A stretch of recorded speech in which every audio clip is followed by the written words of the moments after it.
Fala galera, muito boa noite, live de domingo começando, lembrando que hoje é dia 7 de fevereiro de 2021, essa daqui deve ser a quarta ou quinta live de domingo dessa nova temporada, né, desse ano que se iniciou, mas aproveitar bastante hoje porque semana que vem nós não teremos live, então vamos ficar junto nessa daqui, vamos fazer barulho, comentar bastante sobre bolsa porque semana que vem estarei off.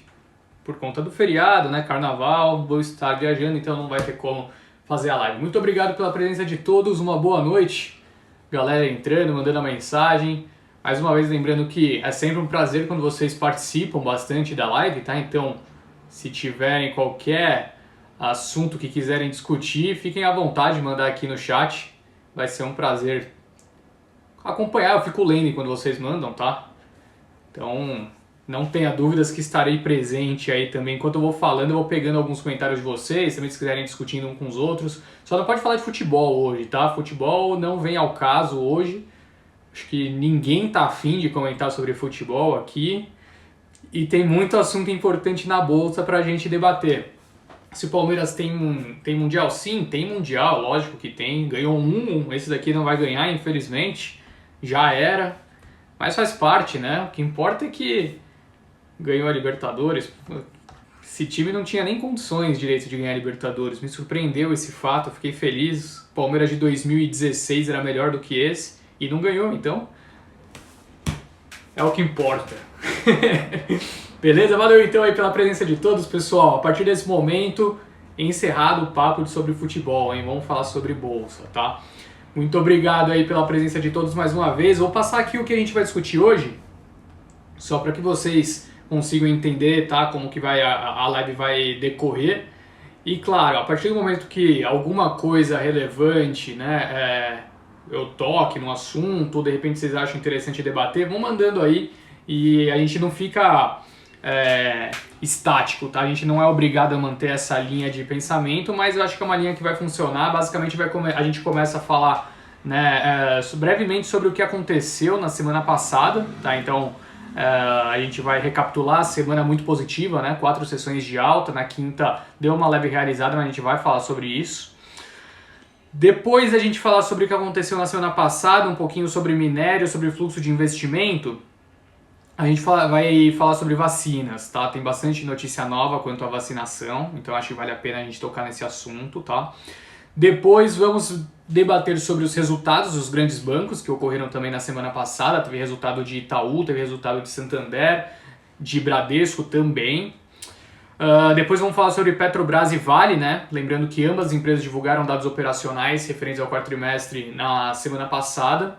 E além disso, divulgaram também algumas questões referentes às suas operações super importantes, né? Então, o acordo, né, que a Vale fez com o governo de Minas, Petrobras, o debate a respeito de uma possível interferência em política de preço. A Petro acabou de soltar um fato relevante, eu vou comentar sobre ele também, tá? Então vale a pena ter isso no radar. Falar sobre IPOs, né? Claro que a gente não pode entrar nos nomes, no detalhe dos nomes, porque a gente tem restrição quanto à CVM, mas de toda forma a gente vai tocar nesse assunto, tá? Os IPOs, as arrancadas das empresas de tecnologia. Eu vi que alguém mandou aqui sobre local web. Vamos falar sobre local web também, tá? Vou até anotar aqui pra gente, quando eu estiver nesse ponto, lembrar de conversar um pouquinho sobre local web. E o fenômeno local web explica um pouco dessa arrancada que a gente tem acompanhado, né, das empresas de tecnologia.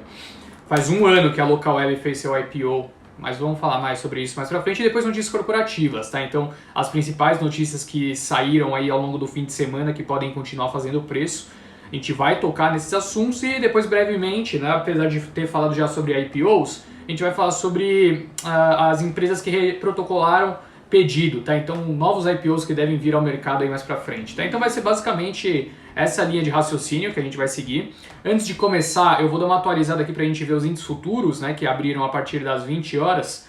Eu não olhei ainda porque estava iniciando aqui a live, vamos ver se tem alguma coisa relevante aqui. Meio estável, né? O que importa é que tá verdinho, pelo menos. Você olha para S&P futuro subindo 0,16, Nasdaq futuro subindo 0,17, Bom, abertura positiva nesse sentido. Bitcoin recua em torno de 3%, mas praticamente ali no patamar de 39 mil dólares, né? O que é um patamar super positivo também, próximo do all-time high. Vamos ver petróleo. Petróleo super importante também nesse momento, né? Olha lá, petróleo, mais uma abertura positiva também, pessoal. O Brent está subindo nesse momento 0,25, sendo negociado a 59 dólares e 71 cents, tá? Então, basicamente, muito próximo dos 60 dólares o barril, que é super positivo para as empresas aqui do setor, né? Listadas na bolsa. Então, a gente vai comentar sobre isso mais para frente também. Bom, vamos lá, galera. Vamos começar a falar sobre bolsa. Lembrando aqui, Luiz, que eu disse, mas vale o reforço, tá? Não posso comentar sobre, por exemplo, a Mosaico. Eu posso falar o que aconteceu, mas eu não posso dizer minha opinião, se vai continuar subindo ou não. Porque o que acontece? Tem uma norma da CVM, é uma norma que, se você participa da operação, né, e a Guide participa por ser corretora, né, oferece para os seus clientes, através do home broker, enfim. Então dá para você fazer a reserva através da Guide. Se você, né, tem essa...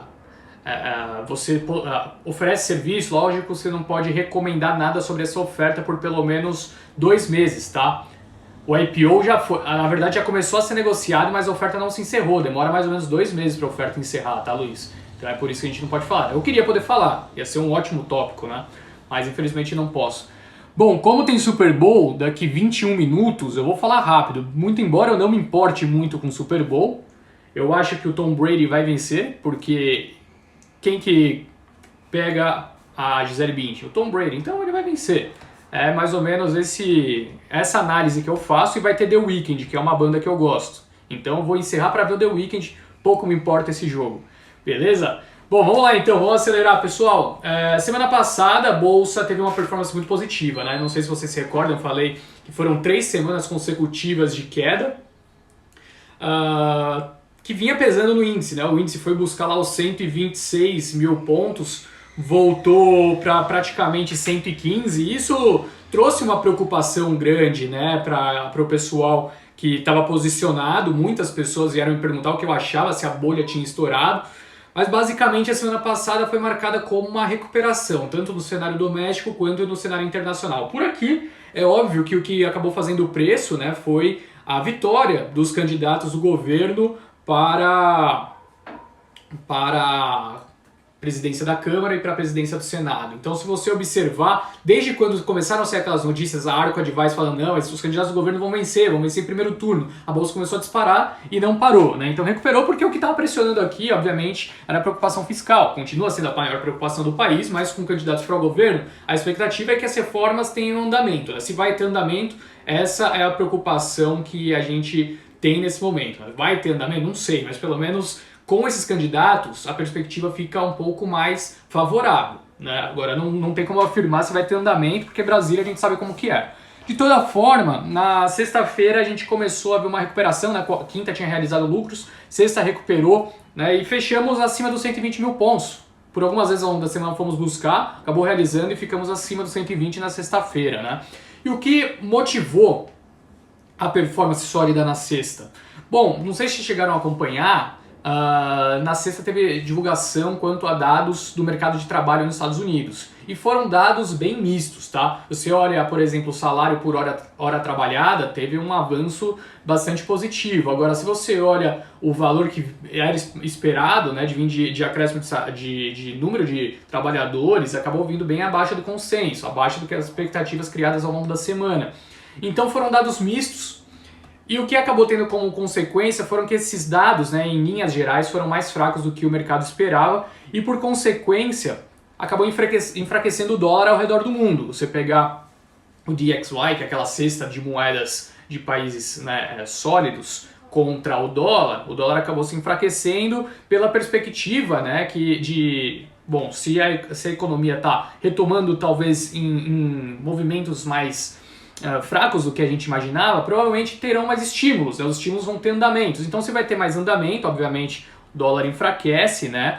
E, bom, as bolsas acabaram ganhando tração porque aquele pacote de 1,9 tri do Biden deve ter andamento ao longo dessa semana, tá? O pessoal, os democratas têm pressionado bastante para que isso ocorra. O Biden tem tentado fazer um jogo de cintura, né? Ele que é uma pessoa que gosta mais do diálogo, então trouxe os republicanos que não querem esse acordo para conversar, mas se os republicanos não aceitarem, so sorry, o pacote vai passar de qualquer jeito, tá? Então é mais ou menos isso que veio de notícia por lá. Bom, aqui o Ibovespa apresentou alívio, né, após o presidente da República, Jair Bolsonaro, informar que não iria interferir na Petrobras, né? Então os papéis da empresa até no começo da sessão dispararam mais de 4%, chegaram a bater nos R$30, muito próximo do pré-crise, né? Vocês não se lembram aquele follow-on que o BNDES fez no ano passado? Saiu a 32, de lá para cá, pandemia, despencou, né? Chegou a bater 10, 11 reais em algumas sessões lá para março, abril do ano passado. E veio recuperando o Brent, como eu estava falando, né? O Brent, putz, chegou a estar quase $60 o barril. Ninguém imaginava que isso fosse ocorrer aqui nesse ano. Todo mundo tinha essa projeção para o ano que vem. A própria Petro tinha essa projeção a partir de 2022. Mas não, acelerou, né? O OPEP reduzindo, principalmente na Arábia Saudita, a produção, fez com que o preço do petróleo disparasse e, obviamente, a Petrobras conseguiu entregar um ótimo resultado em 2020 com o petróleo, né, naquele marasmo, aquela performance extremamente complicada. Imagina agora, né, com um barril a $60. Então, obviamente que quando você tira os riscos, né, de interferências políticas, o papel dispara e subiu seus 4%, né, mas acabou perdendo força após a notícia de que a estatal ampliou o prazo que calcula a paridade internacional de preços dos combustíveis, de 3 meses para 1 ano. Isso pesou na performance da Petro. A Petro, se não me engano, até fechou em alta, mas 0,1%, 0,2%, ou caiu 0,1%, 0,2%, não sei, mas fechou com uma performance muito mais fraca do que no começo do dia por conta desse noticiário. E no fim das contas saiu a notícia agora há pouco, né? A Petro soltou um fato relevante dizendo que essa alteração não ocorreu agora. Essa alteração ocorreu no meio do ano passado, né? Eles não achavam que tinha necessidade de divulgar, mas como a imprensa noticiou esse ponto de uma maneira incorreta, eles acharam necessário então informar o mercado, tá? Então, basicamente é isso que aconteceu. Na sessão, né, a bolsa fechou em alta de 0,8, o Ibovespa fechou em alta de 0,8 a 120.240 pontos, como eu disse, e ganhou 4,5% na semana, tá? Destaque do dia, Mosaico, né? Mosaico que estreou na bolsa, IPO. Quem não sabe, a Mosaico é a empresa que é dona do Buscapé, do Zoom, de algumas companhias que fazem originação de vendas através de comparação de preços, né? Então você entra no Buscapé, quer comprar uma TV, aparece lá algumas opções, você compra e eles ganham, né, um percentual por cima disso. Bom, basicamente, depois, né, de a gente ter acompanhado o Melius disparar na bolsa ao longo das últimas semanas, o pessoal olhou para Melius num múltiplo muito mais alto do que a Mosaico vinha saindo na oferta, a demanda foi muito alta, né? Se pegar o rateio foi, né, o que o pessoal de varejo levou 0,70 e alguma coisa. Então se você pediu R$100 mil, você levou, sei lá, 700 e poucos reais, né? Algo nesse sentido. Então teve uma divisão muito grande, a demanda muito forte no primeiro dia, que fez com que o papel disparasse 97% na sua primeira negociação na bolsa. Nunca isso tinha acontecido, tá? Um outro IPO que ocorreu também da Mobile. Mobile é um e-commerce de materiais para casa, né? Então, uma empresa que entra tanto no segmento de tecnologia quanto também de retomada da construção civil, e uma empresa que o mercado gostou do case, tá? Então subiu ali 26% logo na abertura também. Foi precificado errado o IPO? Infelizmente não posso dar opinião quanto a isso, tá? O limite que eu posso falar é o que aconteceu, mas eu não posso dar opinião sobre nada, tá? A respeito das ofertas que acabaram de sair. E o outro destaque, setor de mineração e siderurgia. As empresas dispararam após novas perspectivas de reajuste no preço do aço. Até muito se acredita que o preço do aço possa bater as máximas dos últimos 9 anos, tá? Então a expectativa é muito positiva, a demanda por minério muito forte lá também, principalmente no mercado asiático. O pacote de estímulo do Biden para infraestrutura deve fazer com que os Estados Unidos comprem, a Europa está comprando, então preço para minério, para aço disparando, e obviamente que essas empresas do setor se beneficiam, e não à toa subiram o quanto subiram na sexta-feira, tá? Essa é regra nova da CVM? Não, não é regra nova, tá? Nunca se pôde falar quem é analista, né? Quem é analista e trabalha numa empresa que participou da distribuição. Agora, se você é um analista, por exemplo, da Eleven, o pessoal da Eleven pode falar, eles não tem nada a ver com a oferta, né? Eles só emitem o relatório, então não tem problema. Já eu não posso. Sim, a carteira semanal sai amanhã, tá? Até aconselho a olharem depois a carteira do valor, mais um mês muito positivo, né? A Top Picks também. E o que tem motivado essas altas são principalmente as companhias que nós possuímos lá dentro, como Cash 3, Amélios, subindo 3.000% esse ano. Estava na nossa carteira Small Caps desde o começo, então muito positiva a performance que trouxe pra gente. E também Eneva, né? Eneva que disparou depois da notícia que saiu de que vai fazer aquisição ali aquisição do braço da Petrobras, né? Ali um ativo no campo de Urucu, se não me engano, né? Bom, de toda forma, vamos para o fluxo. Não sei se chegaram a observar, eu sempre coloco no grupo do Telegram da Guide, mas caso vocês não tenham observado, vale a pena o destaque, tá? O saldo no ano de pessoa física segue bastante positivo, uma entrada de 4,5 bi nesse ano, então esses dados são referentes até o dia 3 de fevereiro, né, que foi a quarta-feira da semana passada. Nesse dia específico, investidores individuais retiraram 514 milhões, mas no ano segue positivo em 4,5 bi. E por outro lado, gringo segue com uma entrada muito forte, né? Você pegar nesse dia 3 de fevereiro também, entrou mais 727 milhões, no ano já soma mais de 24 bilhões de reais que gringo entrou na Bolsa Brasileira. Então quem tem segurado performance da Bolsa é gringo, tá? Quem está vendendo é institucional, ou seja, fundos aqui, nacionais, e quem está comprando é gringo. E eu vou falar para vocês um dado que talvez vocês já tenham visto, mas muito importante a respeito de gringo. Então é aumentando muito participação em algumas empresas nossas listadas, tá? Bom, vamos falar então sobre vacinas, né? A próxima notícia aqui, o próximo ponto de discussão, como eu tinha prometido, seriam as vacinas, e é o momento de a gente tocar nesse assunto. Sobre bancos, PH, Seabra, eu vou falar. É o próximo assunto, eu acho. Isso, o próximo assunto são os bancos. Vamos falar primeiro sobre vacinas e aí a gente passa para bancões, principalmente, tá? E os fundos, ainda pouco alocados, certo? Depende, né, Carlos? Assim, se você vê quem está vendendo, são os fundos, de fato. Tem espaço para maiores alocações? Com certeza. Mas vão alocar agora? Aí eu já não sei a resposta. Eu acho que o cenário segue sendo de gringo comprando, PF vai comprar independentemente da situação, o fluxo é muito grande de PF, né? Muita gente entrando na bolsa. E, bom, para alguém comprar, alguém tem que vender. E quem vai vender, eu acho que são os gringos. Quer dizer, quem vai vender, eu acho que são os institucionais para comprar gringo, né? Bom, basicamente sobre notícias de vacinas, temos algumas novas. As vacinas russa e indiana podem chegar ao Brasil até março, segundo o Pazuello. Até a Sputnik, não sei se chegaram a ver o resultado, a eficácia é muito alta. Só perde, se eu não me engano, para a da Pfizer, tá? Então, sei que tem aquele preconceito, porque acabou saindo, né, um pouco mais... Eles deram um passo adiante, né, antes dos termos regulatórios, da burocracia na Europa principalmente. Então a Rússia começou a vacinar, já sabia provavelmente que estava dando certo, né, mas o mundo todo olhou com um pouco de preocupação. Agora os dados publicados na revista, se não me engano, Lancet, que é aquela referência, né, revista científica referência global, saiu então que a eficácia da vacina russa é, se não me engano, a segunda maior dentre todas as vacinas que estão no mercado, tá?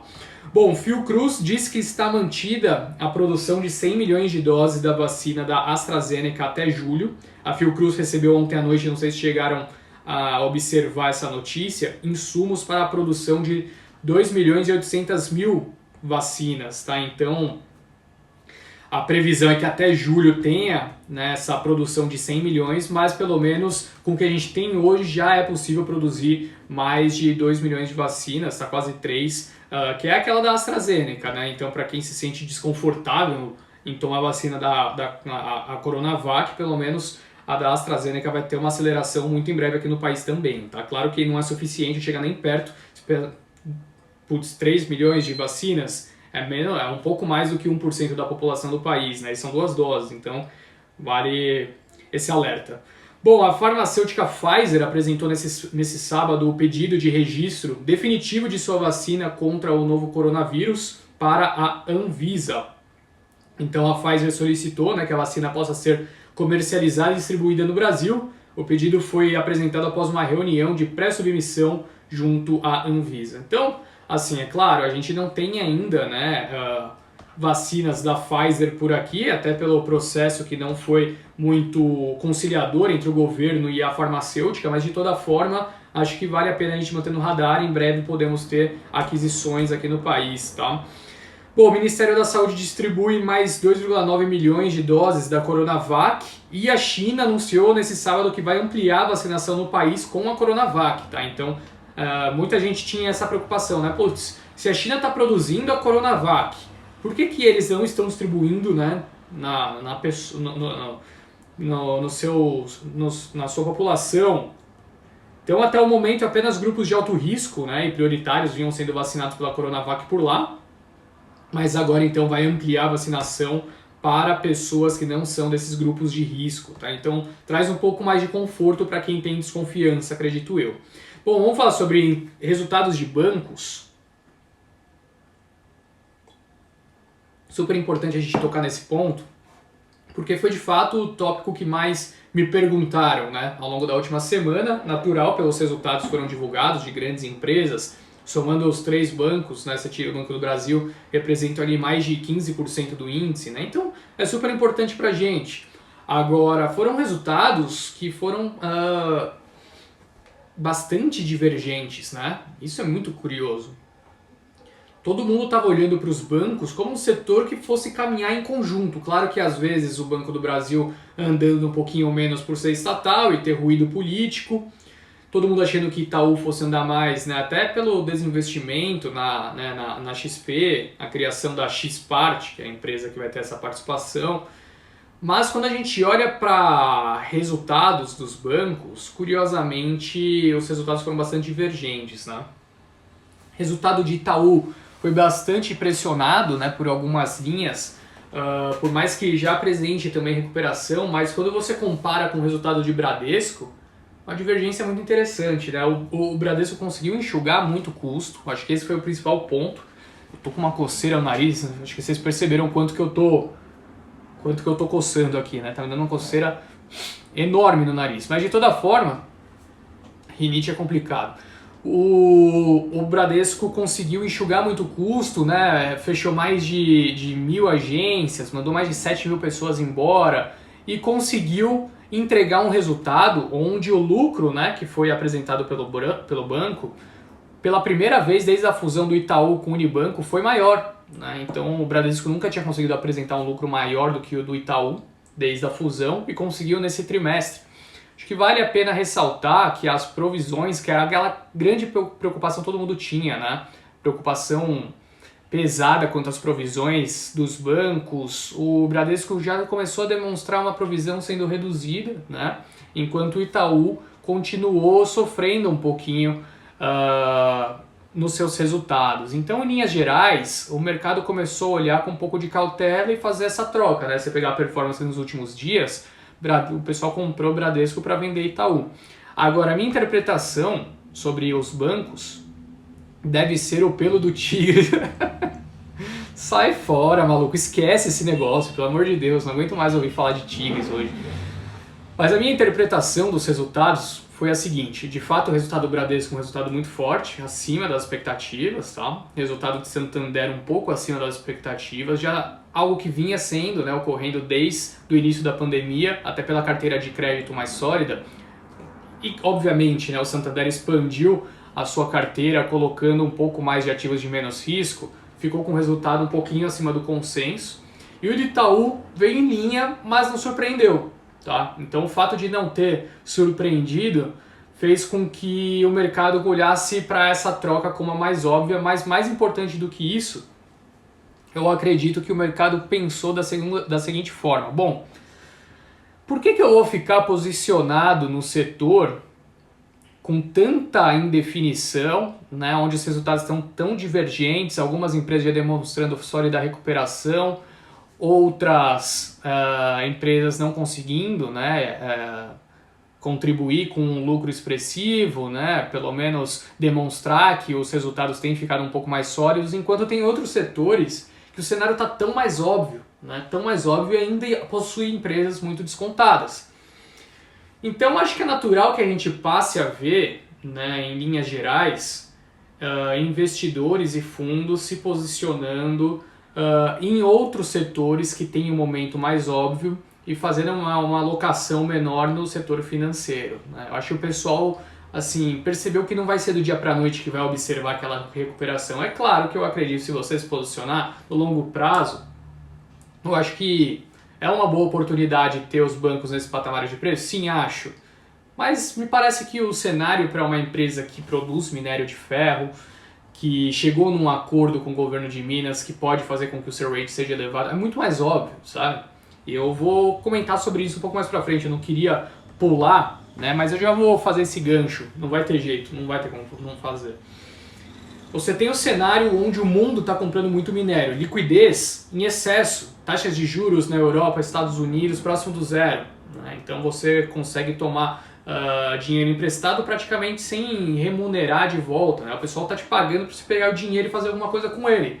Aqui no Brasil, por mais que possamos, né, ter algum tipo de elevação na taxa de juros, principalmente, né, em 2021, aqui a expectativa talvez vai para 4%. Cara, assim, ainda é muito próximo da mínima histórica. Antes do ano passado, né, um momento não pandemia, isso nunca tinha ocorrido na nossa história. Então, claro que tem uma pressão inflacionária vindo principalmente por conta do IGPM e algumas pressões alimentícias. Pega, por exemplo, proteína, né, disparou recentemente de novo, então isso pressiona. Mas a preocupação como um todo é que isso é um choque inflacionário que possa ser, né, possa ser disseminado ao longo dos próximos meses, de repente com elevação da taxa de juros no curto prazo, né, principalmente até o fim desse ano.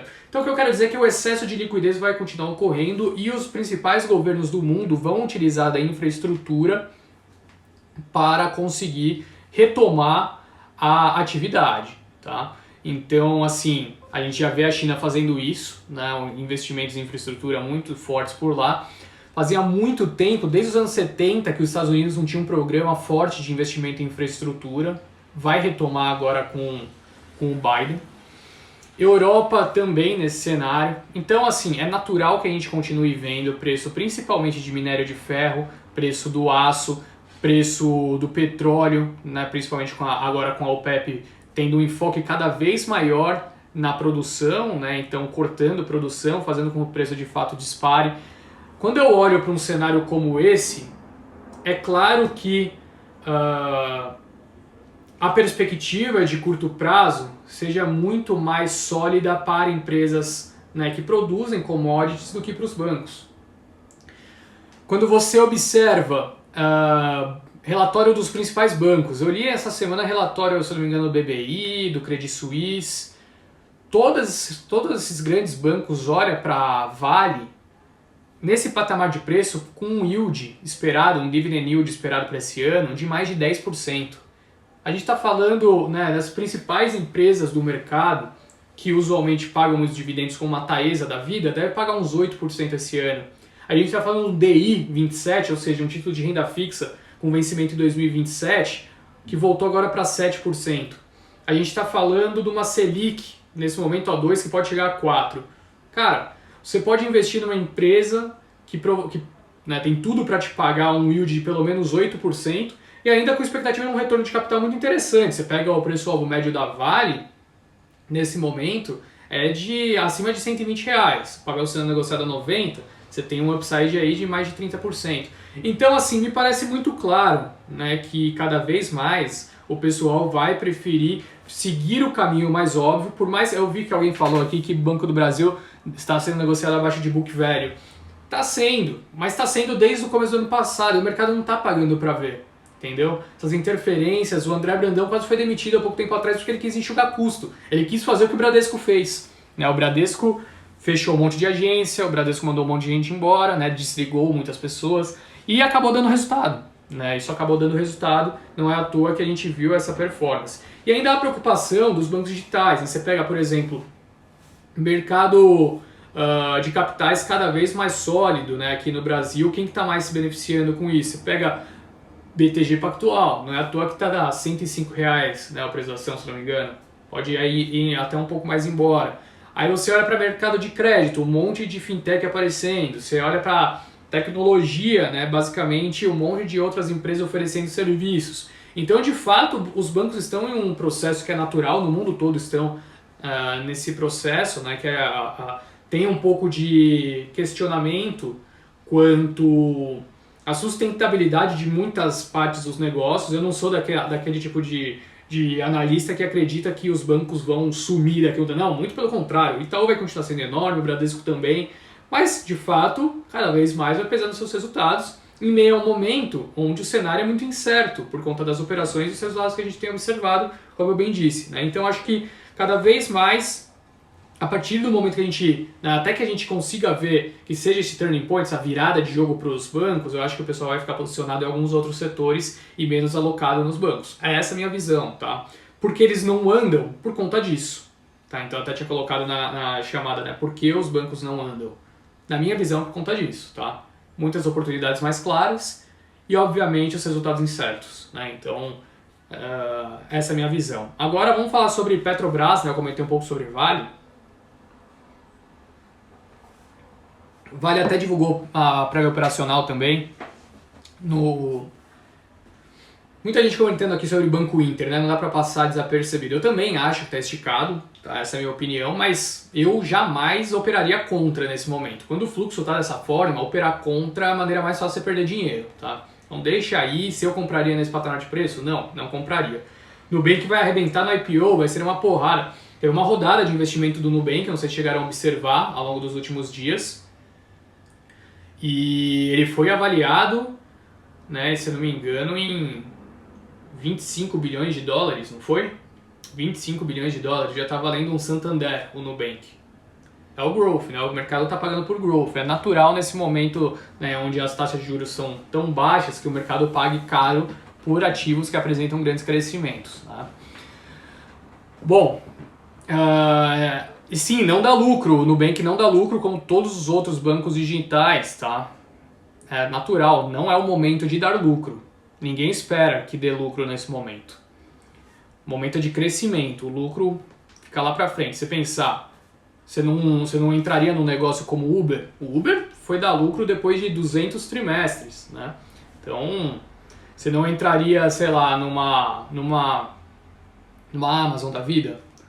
Você não entraria no Mercado Livre. Essas empresas foram dar lucro depois de muito tempo, entendeu? Então é esse o ponto. É o momento de ganhar escala, né? Não é o momento de dar lucro.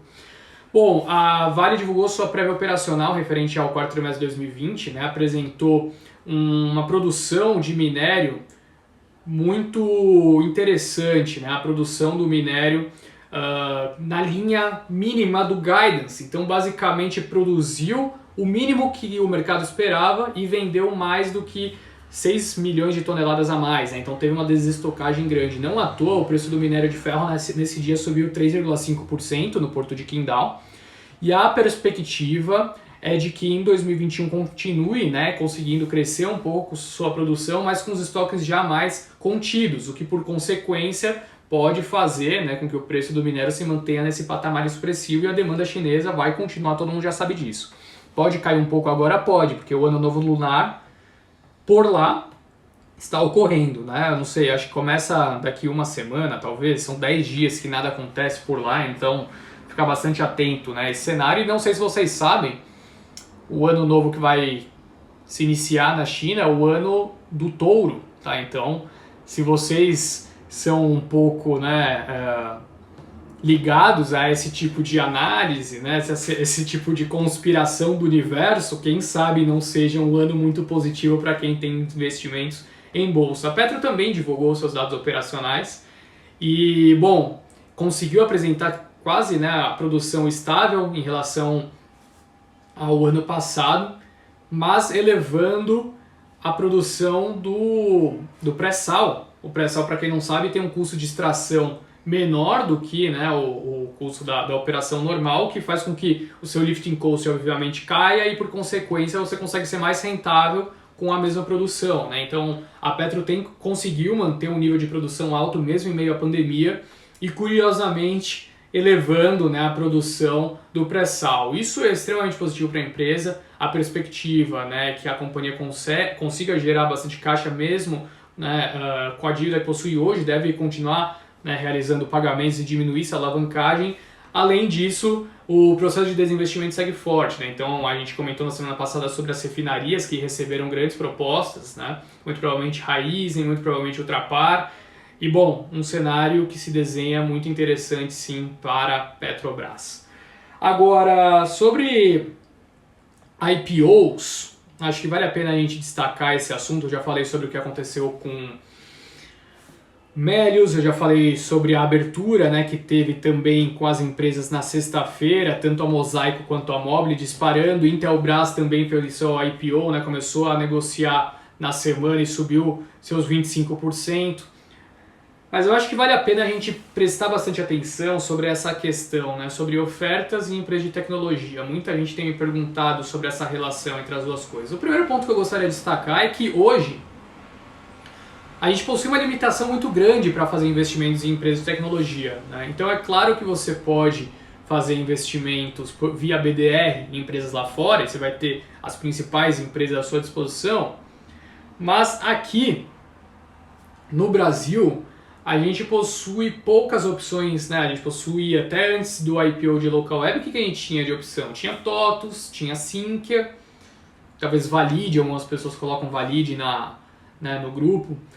Mas hoje começam a vir, e é natural quando você tem patamar de juros baixo, que pequenas empresas acessem o mercado de capitais, façam suas capitalizações, façam, né, esses IPOs por conta do momento favorável para a captação. Então é natural que isso ocorra em momentos como os atuais, né? A gente nunca teve patamar de juros tão baixo, então por isso que só em 2008 a gente viu algo similar ao que está ocorrendo agora.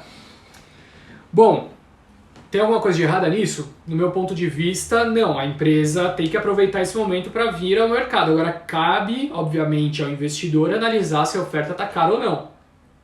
E você pega uma Mosaico da vida, é claro que o investidor vai olhar para o múltiplo que está sendo negociado uma Melius e vai precificar da mesma maneira. Então acaba ocorrendo o que aconteceu nessa semana. Mas de toda forma, as pessoas buscam entender, né? Assim, eu acho super positivo que a gente consiga ter mais opções hoje em empresas de tecnologia, que a gente não seja refém do mercado externo. Toda vez que a gente se posicionava no ano passado, bom, por que Via Varejo está subindo? Ah, porque as techs estão subindo lá fora. Mas assim, é o e-commerce, é claro, tem muita tecnologia envolvida, mas não é uma empresa focada em tecnologia. Então agora a gente tem a Grid, a gente tem, né, a própria Melius, a Local Web, não sei se vocês repararam, completou um ano de B3, tá? O IPO foi feito em fevereiro do ano passado. A empresa subiu 600% de lá para cá, 600% em um ano. Fez, acho que 6, 7 aquisições, né, que foi prometido, estava isso escrito no prospecto, quem deu sabe. Então não fez nada fora do que o mercado esperava. Claro que uma pandemia contribui para uma empresa que, né, oferece o serviço da Local Web, isso é inegável. Acelerou o crescimento? Com certeza. Assim como o avanço do e-commerce fez com que o crescimento fosse mais rápido também na Melius. Eu vi até o relatório do BBI, onde o pessoal falando que o crescimento que está sendo apresentado em 2021 acreditavam que fosse ocorrer só em 2023. Então, por consequência, é natural que bom, o valuation da empresa tem então um gap a ser preenchido, né? O pessoal está com preço-alvo já para R$ 42,00 em Melius. Papel que saiu há pouco tempo atrás, né? Acho que a R$15 ou 17 também. Então você pega a Local Web, disparou 600% em um ano. Melius já sobe mais de 100% em menos de, né, um pouco mais de um mês. Então assim, pessoal, 2 meses, né? Então é natural que esse tipo de movimento ocorra enquanto tem um bull market pela frente, mas eu não seria o tipo de pessoa que compraria e entraria em qualquer oferta porque está tudo subindo. Uma hora ou outra esse jogo pode virar. Então, pega o prospecto, dá uma lida, vê o que você achou, dá uma olhada no valuation que o pessoal está achando, se está caro, se não está caro, e aí sim toma como base de investimento. Agora, toda euforia tem um receio, né? É muito diferente do que eu falei do cenário para as commodities, tá? O cenário para commodity hoje, né, é um cenário muito positivo, onde tem muito fundamento por trás. Agora, a tecnologia, você tem, obviamente, fundamento, o momento é muito viável, né, para as empresas de tecnologia, mas tem essa incerteza quanto o que é euforia e o que é precificação de crescimento das empresas, tá? Então, esse é o cuidado que eu tomaria. O que eu acho de Bmob, empresa que também está saindo agora. E, Fernando, assim, eu já disse algumas vezes, talvez você não tava, eu não posso dar opinião, tá? Infelizmente, de nenhuma dessas, tá? Bom, vamos para as notícias corporativas então, a gente fala sobre as notícias corporativas, depois a gente passa aqui, já que estava falando de oferta, né, vamos falar rapidinho sobre as ofertas que saíram. A Jalles Machado, empresa, né, também do setor de açúcar e etanol, precificou seu IPO em 8,30, segundo o que saiu na CVM, se não me engano as negociações se iniciam amanhã, abaixo da faixa, tá? Então a faixa estava entre 10,35 e 12,95, saiu abaixo a precificação de Jalles. Já a Focus Energia Holding, né, que vai ter o ticker POWI3, tipo POWI de Power, e, bom, basicamente também teve sua precificação abaixo da faixa, a faixa ia de 21,20 a 28,60, saiu a 18,02, tá? As ações começam a ser negociadas também amanhã. Duas empresas voltaram a protocolar pedido de IPO na CVM, na B3, né? Então se olha a Blau Farmacêutica protocolou, e a Nadir Figueiredo, aquela empresa que faz, né, por exemplo, os copos americanos, copos de bar, vai voltar para a bolsa, né? Já tinha seus papéis listados pouco tempo atrás, né? E deslistou, agora vai fazer a listagem de novo. Vamos para as notícias corporativas? Não sei se chegaram a observar, se Simpar disparou nessa semana, né? A empresa anunciou que a Movida né, pode vir a fazer uma fusão ali com uma companhia de gestão de frotas, mas mais do que isso também aprovou recompra, né, de até 7 milhões de ações e, obviamente, os papéis se beneficiaram bastante desse movimento. Agora, o que eu gostaria de chamar a atenção para vocês é que a Gol voltou a divulgar, né, seus dados operacionais, agora referentes ao mês de janeiro, e os dados foram interessantes novamente, tá? Então você pega, a Gol divulgou nessa quinta-feira passada, né, os dados prévios a respeito do seu tráfego, e de acordo com a companhia aérea, janeiro teve uma alta de 8% na demanda doméstica em relação a dezembro. Assim, em comparação anual tem uma queda ainda de praticamente 28%, mas quando vocês observam, ali no começo da pandemia a gente estava falando de uma queda de 90%, né, da demanda. A gente ainda está em meio à pandemia, você pega os números, mudaram tanto daquele momento para cá? Não. Mas o pessoal está, não diria se acostumando, mas, né, entendendo que também o mundo não pode parar. Então a demanda aérea tem crescido e, obviamente, o crescimento, né, é da demanda doméstica. Você pegar a demanda internacional, de fato, ainda é muito fraca e vai continuar assim por algum tempo. Mas a demanda doméstica já apresenta forte recuperação e muito mais rápido que o mercado esperava. Não à toa, né, os papéis começaram a disparar entre as companhias do setor e vejo um cenário positivo sim, tá? Valeu, PH Seabra, elogiando a live aqui, valeu meu querido. Palmeiras não tem mundial. Eu não me incomodo com essa frase. Quem se incomoda, na verdade, com a conquista do Palmeiras são os antes, né? Então muita gente ficou incomodada e aproveitou hoje para se aproveitar da conquista do Tigres, porque nenhum time do país teve a capacidade de fazer o que o Tigres fez.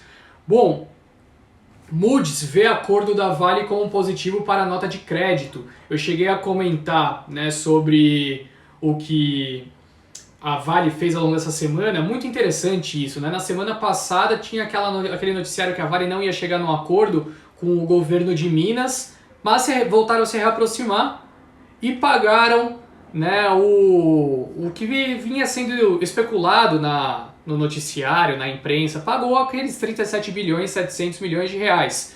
Né, o Zema saiu como vitorioso da história, porque ele vai conseguir ter recursos, né? Até saiu uma matéria Brasil Journal, com a capacidade financeira que Minas possuía até então, só conseguiria, né, fazer investimentos como vai fazer com esse acordo com a Vale em 70 anos. Então, em 70 anos, né, que acabou sendo adiantado por conta desse acordo com a Vale.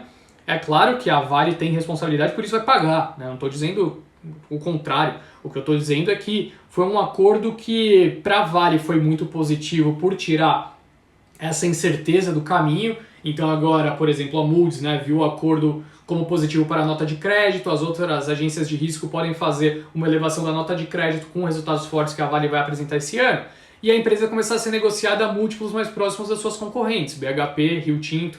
Então, naturalmente, a gente pode ver a Vale começar a ser tradeada a múltiplos maiores, que faz com que os preços da empresa também se elevem, né? Bom, esse é um ponto. Agora, o outro ponto, e eu estava falando, né, sobre pagar até abaixo do que especulava, era 50 e poucos bilhões, muito bom acordo, uma seriedade da companhia. Assim, de fato, Ryan, é que tem muita...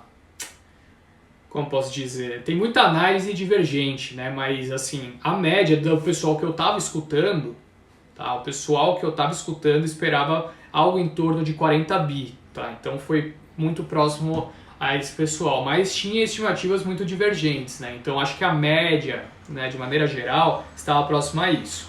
De toda forma, o que é positivo, né? Veio em linha com o que muita gente esperava, na minha opinião, positivo. Você faz com que a empresa possa ser negociada a múltiplos superiores e, por consequência, né, isso traz um viés positivo para pagamento de dividendos, como a gente está falando, né? O dividend yield de 10% com a geração de caixa forte que a empresa espera para 2021 passa a ser muito viável. Então, assim, acho que 99% dos institucionais possuem Vale na carteira hoje.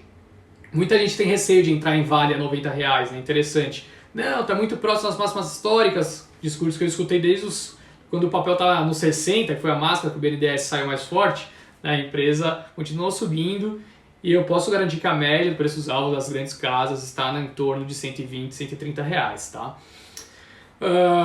E, assim, curioso, né? Como o case... Claro que quando o case é muito óbvio, tem que tomar cuidado que alguma coisa muito negativa pode acontecer, sim. Mas é um case óbvio de Vale nesse momento em termos de fundamento. Tanto é verdade que, não sei se chegaram a acompanhar essa notícia, mas estrangeiros avançaram na companhia e já são donos de 55% das ações da mineradora.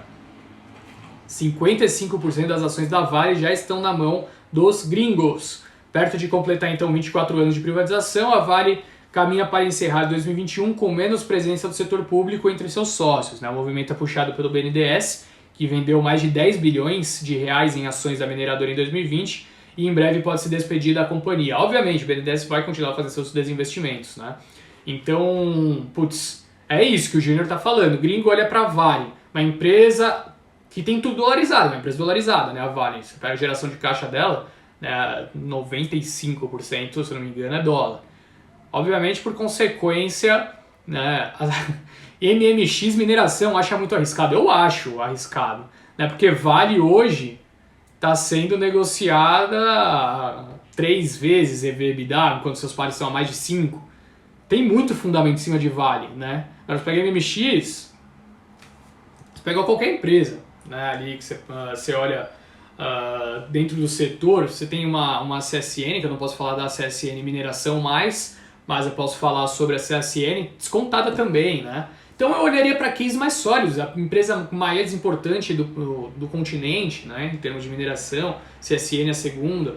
Eu olho, né, com mais cautela. A gente tem alguns riscos no mercado, por que não olhar para os ativos mais sólidos, né? Um investimento mais conservador. Você quer mais risco? Vai para um setor que tem mais especulação, né? Agora, com um setor com um fundamento tão sólido, eu iria para um case mais certeiro, tá?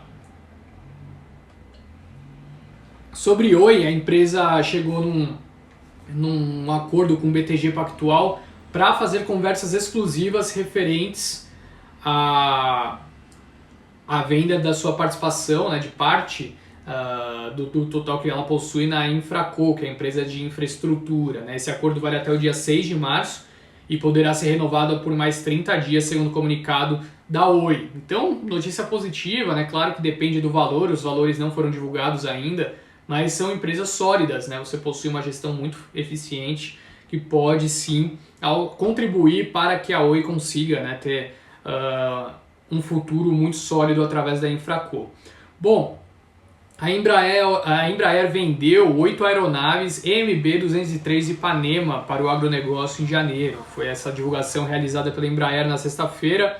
Estão falando que sua divisão, né, de aviação agrícola encerrou o mês de janeiro com venda de 8 aeronaves, tá, o equivalente a 1/3 do total negociado em todo o ano de 2020. Obviamente que o agro está forte, né? Acho que isso é inegável. Todo mundo sabe que o que está forte no Brasil é o agro. Então é natural que quem demande mais seja também o setor, mas é um dado muito interessante, né? 1/3 que foi vendido em todo 2020 só no primeiro mês do ano. podemos ver de repente uma recuperação mais rápida em Embraer do que muita gente esperava. Bom, a BR Distribuidora retomou a comercialização de gasolina de aviação a clientes e revendedores após receber laudos do fornecedor atestando que novos lotes do produto estão dentro das especificações determinadas pelos órgãos reguladores. Não sei se chegaram a observar no dia 3, né? A produção tinha sido suspensa, a venda tinha sido suspensa porque um lote tinha dado, né, um resultado errado ali dentro dos testes realizados pelos órgãos reguladores e agora, pelo visto, está tudo certo. Bom, notícias, né, novas também, Espaço Laser também, um papel que fez IPO recentemente, disparou, divulgou, né, que a Trust, um fundo super renomado, atingiu 7% de participação na companhia, com pouco mais de 17 milhões de ações ON. E a Capital Research Global Investors, CRGI, atingiu participação de 5% do capital da Rumo. Tá? Então acho que é isso de principais notícias corporativas. Hoje, surra de notícias, né? Como eu disse, aqui, ó, olhando para índice futuro, o petróleo disparou ainda mais. Tá? O Brent já está muito próximo dos $60 o barril nesse momento, subindo 0,5%, né, às 20 horas e 54 minutos no horário de Brasília. Parecendo o Faustão falando, 20 horas e 54 minutos. E os futuros permanecem em alta ali de 0,2. É claro que nesse momento ainda é muito cedo, né, como a gente costuma falar, ficar ali atento na semana passada. Acho que essa notícia que o Chenaldi tocou é interessante também. O que achou do avanço da Redditor sobre a Qualicorp? Ele já detém 15%. 15% da companhia. Repita, 20,55. Essa notícia é importante, sim. Tem muito valor para esse trabalho em Qualicorp. Por que o mercado vê com bons olhos, tá? A Redditor entrando na Qualicorp? Cada vez mais. A Qualicorp é uma empresa que teve muitos problemas de gestão há pouco tempo atrás, né? De governança principalmente, até a Polícia Federal baixou na empresa. Algumas questões ali meio estranhas, né? Se não me engano, deixa eu confirmar.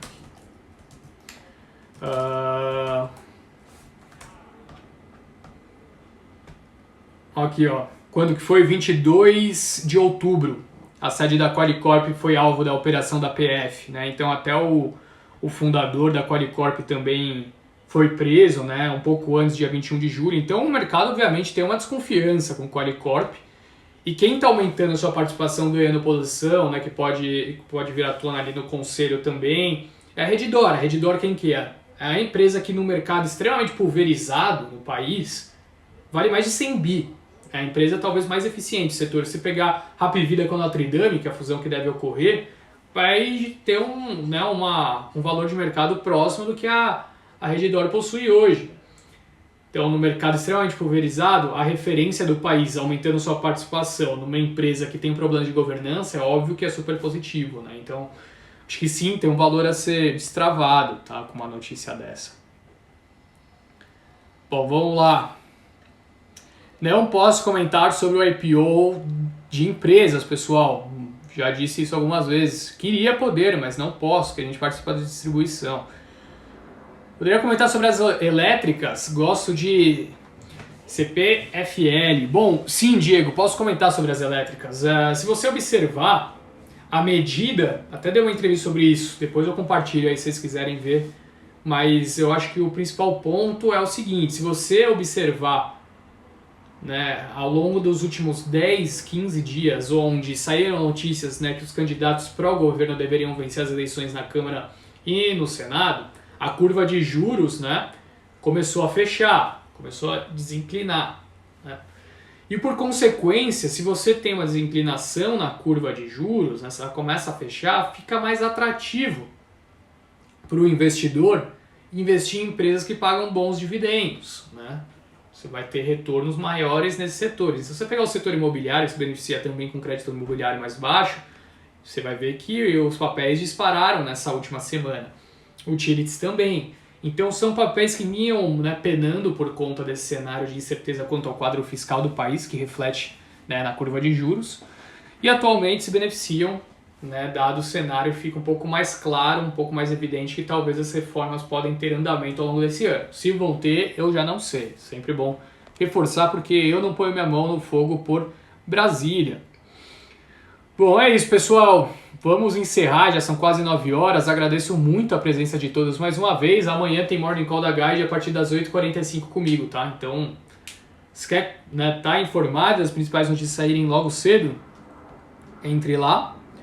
Se não estiver acordado, né, se você for um privilegiado que estará dormindo, como eu gostaria de estar, fique tranquilo. Né, a live fica salva lá no Instagram da Guide.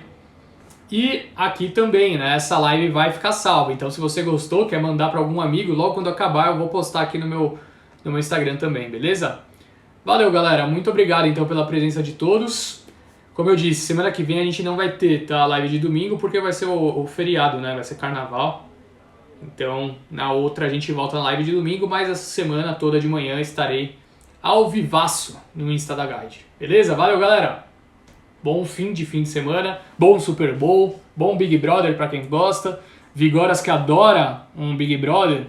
Vamos fazer uma live, Vigoras, eu e você comentando de Big Brother qualquer dia. A gente pega um dia que for dia de eliminação, prova do líder, a gente bate um papo sobre Big Brother. Eu não tô acompanhando muito Big Brother, tá muito chato.